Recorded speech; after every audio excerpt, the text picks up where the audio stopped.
jealousy in your relationship and wish that you could make it stop? If your answer is yes, I have some suggestions for you.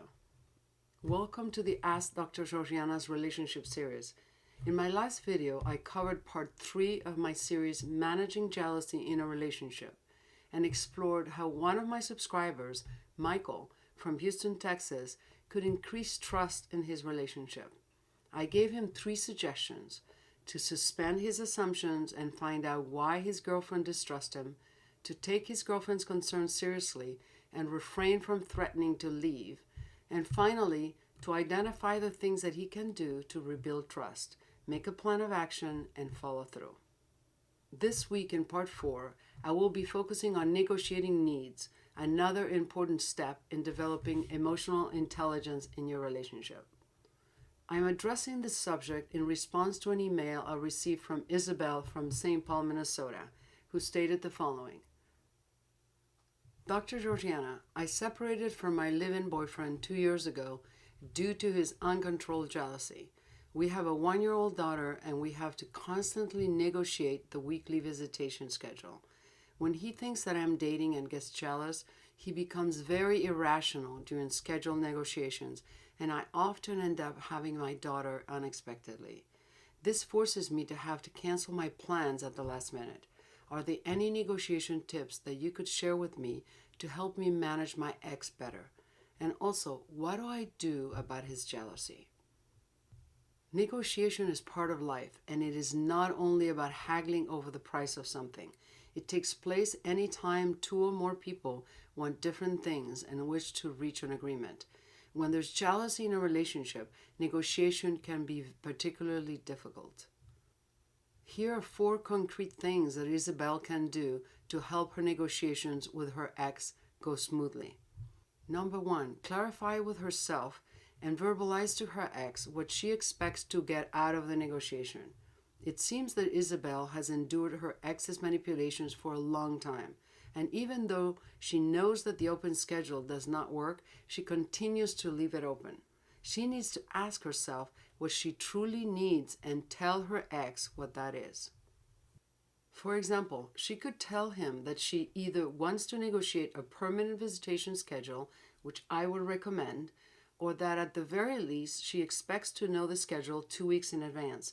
This would allow both of them to plan their own activities and those of their child. Leaving the schedule open allows her ex to use it as a weapon to punish her when he gets jealous. It would also be in her best interest to tell her ex that she expects him to manage his feelings of jealousy so that they don't interfere with their negotiations. Number 2, clarify with her ex what he expects to get out of the negotiation. As negotiation is a two-way street, Isabel needs to ask her ex what is important to him. Doing this will give her a sense of how reasonable her ex's expectations are, and also allow her to think about whether she can and wants to meet them. Number 3, understand and verbalize what she's willing to do about each of the things that she wants to negotiate and what she is not. Once Isabel has asked her ex what is important to him, it is time for her to decide what she's willing to do about each item on the negotiation agenda. This includes both the things that she wants and what her ex wants. For example, she may be willing to pick up her daughter once per week, but not twice.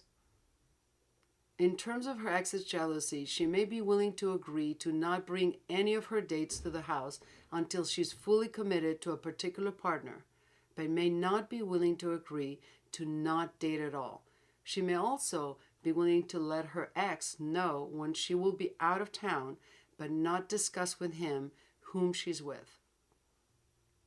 Number 4, clarify with her partner what he's willing and not willing to negotiate, as well as what he's willing to do about each of the things that are up for negotiation. Once Isabel has presented her own negotiation agenda, she must listen to what he's willing to do as well. This is the most important and most difficult step for Isabel. However, by listening to what he wants, she may get him to be more cooperative and less controlling. It is possible that rather than jealousy, what she's experiencing with her ex are control issues. By paying attention to his needs, she may reduce his need for control and make it easier for her to negotiate with him and keep him out of her private affairs. If after listening to what he has to say, he's still trying to control her and refuses to negotiate the schedule unless she agrees to his demands, she could benefit from a consultation with an attorney. I want to thank Isabel for sharing her experiences with me and giving me an opportunity to help her. I also would like to thank you for following the series. I'm honored to be part of your journey to find and enjoy the right partner and look forward to sharing future segments with you, connecting in one of my online relationship programs, or having a personalized relationship coaching session.